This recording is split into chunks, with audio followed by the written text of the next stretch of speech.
Pero yo necesito entender, tú sabes que los políticos tienen, tú has visto, yo tengo que traer esa tabla, la voy a buscar para traerla. Hay una tabla que utilizan los economistas, sobre todo los burócratas economistas, que tiene 30 palabras en Ajá. 3 columnas de 10. Y si tú la organizas y la utilizas de random, como a ti te dé la gana, desarrollo multisectorial, variante, qué sé yo qué, o sea, como tú quieras, tú haces un discurso de trinchera chulísimo, ¿tú entiendes? Yo las Y, he lo, visto. ajá, y los políticos también tienen un tema de eso. Entonces, hay un sinnúmero de organismos multilaterales, internacionales, que se dedican a buscarle la forma de nomenclaturas interesantes para justificar préstamos. Y llama la atención, porque mira de la cooperación internacional de Japón, caramba, tantas cosas que los japoneses pueden hacer para ayudar a este país, como fueron esos proyectos de Aglipo para el arroz, y todo lo que aquí se ha hecho con esa agencia, para que me vengan a decir que hay un programa de fortalecimiento de la política pública y gestión fiscal. Programa de fortalecimiento de la política pública y gestión fiscal en respuesta a la crisis sanitaria y económica causada por el COVID-19 en República Dominicana. 200 millones de dólares. Tú dices, pero en serio. Ahí utilizo yo la expresión suya, Jacumaya. Sí, es que no puede ser. Es que, óyeme, Señor. Yo le dije a usted que el hecho de que, o una de las preguntas, más que decirle, acuérdese que cuando el gobierno decidió no asumir o no seguir hacia adelante con el tema de la reforma tributaria, la reforma fiscal, le dije, ¿qué va a pasar con lo que se proyectó, con las inversiones, con los proyectos? Eran no, inquietudes. pero es que inclusive, mira, Ahí si está. tú analizas la data que salió en esta semana de la ejecución presupuestaria del año hasta el mes de octubre, tú tienes que el gobierno tiene unos ingresos superiores a los del 2019 en más de un 30%. ¿Entiendes? Quiere decir que nosotros hemos crecido en términos de lo que el dinero que el gobierno está cobrando. Y yo te he dicho claramente cuáles son las razones de eso. Aquí se dio una ley de revalorización de activos que le dijo a todo el mundo, pongan sus activos al día, pagando el 2% del valor de esa diferencia. Por ahí le entró al gobierno una plata enorme, como fruto del tema de la ley de lavado de activos, FATCA y todo lo demás que hay acá en el país y todos los vínculos que nosotros tenemos. Eso, o sea, eso sacó del atraso numérico, por decirle de una forma, o sea, del atraso tributario y de registro de muchísimas empresas, un monto importantísimo de activos y de valores con respecto a eso. Y no había plan de pago. O sea, si eran 10 millones de pesos, tú tenías que buscárselo lágrimas sobre el cadáver ahí mismo. Y ayer fue el día de los difuntos, ¿no? Y no podemos hablar de cadáver. ¿Entiendes? Por cierto, te dije que iba a llover y llovió.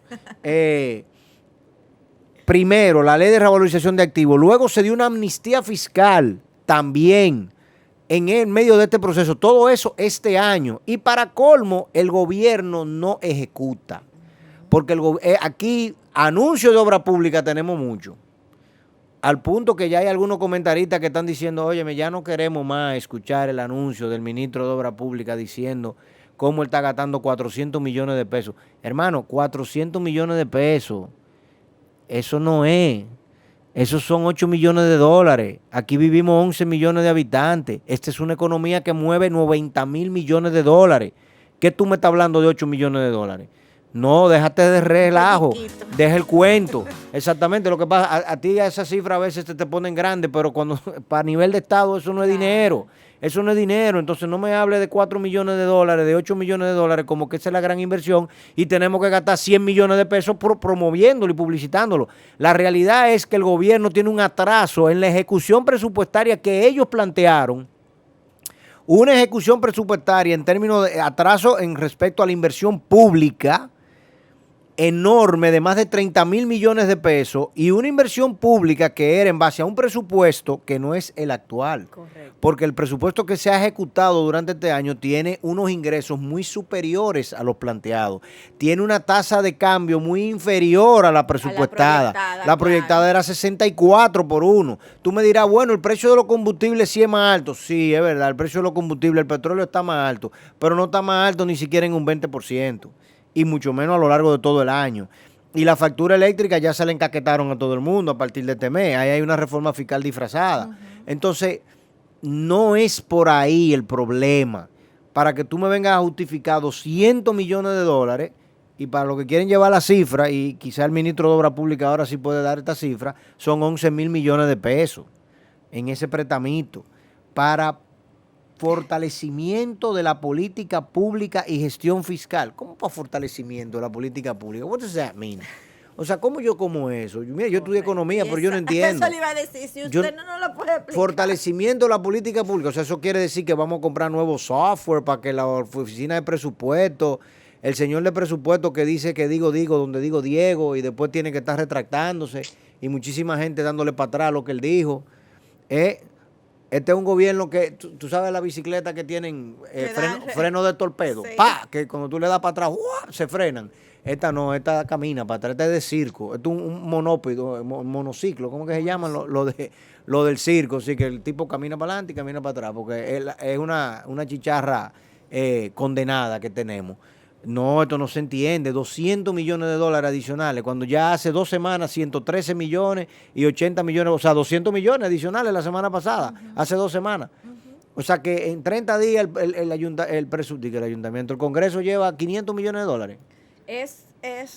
Usted dice en efecto que a mí me parecen esas cifras, o como en efecto a todos los ciudadanos de a pie de la República Dominicana, que a veces el bolsillo pues anda un poco quebrado, un bolsillo roto, y tú dices, pero ¿y hasta dónde van tantas cosas cuando desde el gobierno central muchas veces se nos presentan bonanzas, justificaciones de ahorros y hacemos anuncios? Estamos comprando acciones.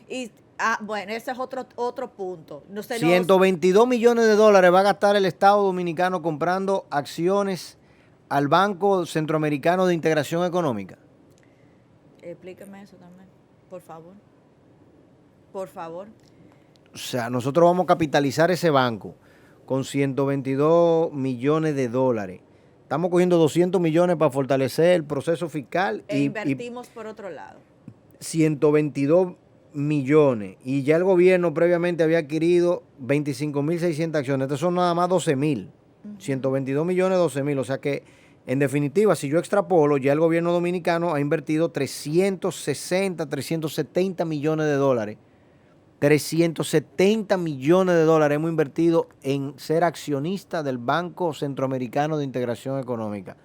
No, pues ese banco tiene que prestarle a este país un billete cómodo y tiene que traer mucha inversión extranjera ese banco para el país. Exacto, es parte de las cuestionantes que quedan. O sea, ¿cuál es el objetivo, la estrategia detrás de este tipo de inversiones? Que si el gobierno como gestor, ¿no? Como administrador del dinero del pueblo, pues cómo puede utilizar esto en este tipo de inversión, el retorno de esos beneficios, a dónde van a ir, quién va a administrar, lo que resulte de esa negociación. O sea, pero un gobierno que habla de alianza público-privada, ¿por qué tú no haces un pool de banco y que sean ese pool de banco que inviertan en ese banco centroamericano? Y si ese banco es tan rentable, ¿por qué no invierten los fondos de pensiones en ese banco? ¿Por qué no invierte el Banco del Estado, el Banco de Reserva en ese banco? O sea, ¿por qué tiene que ser el gobierno central que invierta en ese banco? ¿Qué vamos a hacer con esa? ¿Esa inversión es para qué? Cuando las cosas hacen tanto ruido, definitivamente hay que evaluar la pertinencia. Pero ¿dónde ha estado el Ministerio de Planificación Económica diciéndome a mí que es parte de una estrategia nacional la inversión en ese banco? ¿Para qué? O sea, ¿cuál es el propósito? Porque, por ejemplo, Venezuela se inventó, cuando Chávez estaba alegrísimo regalando el dinero del pueblo venezolano y el petróleo de la humanidad, se inventaron un Banco Nacional de Desarrollo Latinoamericano y Chávez lo capitalizó y le pusieron muchísimo dinero ahí. Vete a buscar esos chelitos ahora mismo donde están. ¿Entiendes? O sea, porque esa burocracia bancaria, eso se pone rápido. Eso se pone rápido. Entonces, ¿para qué nosotros estamos capitalizando banco centroamericano? ¿Cuál es el objetivo de capitalizar un banco centroamericano? Nosotros vamos a ser ahora mismo un organismo multilateral. No, y que por un lado, exacto, a eso le iba. O sea, por un lado somos un país pequeño, de una economía. No, pero si fuéramos un país pequeño llamado Singapur, no hay problema. No, Yo no tengo pero problema. no, de una economía Tranquilito. vulnerable, ¿no? Porque aunque tenemos estabilidad, No. aparentemente en este momento somos una economía vulnerable, porque estamos tan vulnerables que para hacer grandes cosas tenemos que seguir tomando préstamos a gran escala, que no son malos, como decía Omar Fernández el día de ayer en la Cámara de Diputados, defendiendo la postura de que no era necesario tomar nuevos empréstitos cuando no estaban no eran situaciones de emergencia, cuando se podían hacer otras cosas para empujar este tipo de iniciativas. Pero tenemos aquí importantes empréstitos ya aprobados, que básicamente se ha puesto ya el go de $200 millones para que el gobierno central pues ejecute estas políticas públicas y el tema de la gestión fiscal, que le he dicho, se van a buscar otros temas luego de esa reforma. No se pasó como se pretendía, pero va a suceder, porque la evidencia dice que sí. Pero de ahí a nosotros entonces, por otro lado, llevar un doble mensaje donde podemos tener disponible un dinero líquido para invertirlo en playas extranjeras. No, es que en la misma frase tú decís, cojo prestado 200 y capitalizo 125. Y en el exterior, para colmo. No. O sea, yo no lo entiendo. ¿Cuál es la Yo no lo agenda? entiendo. ¿Cuál es la agenda? ¿Por qué nosotros estamos invirtiendo en ese banco centroamericano? Yo no entiendo cuál es el objetivo, o sea, qué es lo que se pretende con eso. Bueno.